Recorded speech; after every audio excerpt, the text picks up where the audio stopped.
Hi friends, శ్రావణ మాసం వచ్చింది కదా. ఇక మేము ఇంట్లో ఉన్న సామాన్ మొత్తం బయట వేసేసినాము. ఇల్లంతా దులుపుతున్నాము, అంతా క్లీన్ చేస్తున్నాము.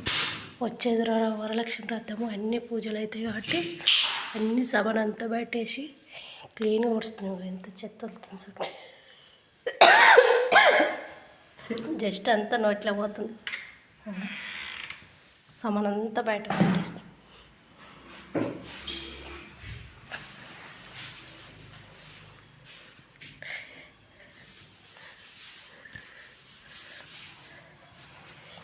మా సామాన్ చూడండి, ఏడు దాడ చెత్త చెత్త ఆగమాగం.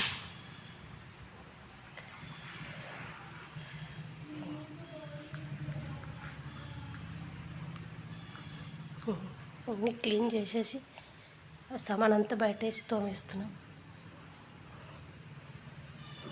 మీరు కూడా శ్రావణ మాసంలో ఇలా చేస్తే చెప్పండి ఫ్రెండ్స్.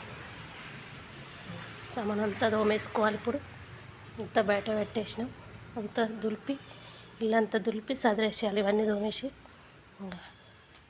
ఇలా ఉంది చూడండి ఫ్రెండ్స్, ఆగమాగం. ఇవన్నీ విండేసుకోవాలి, తోమేయాలి, సదిరేసేయాలి.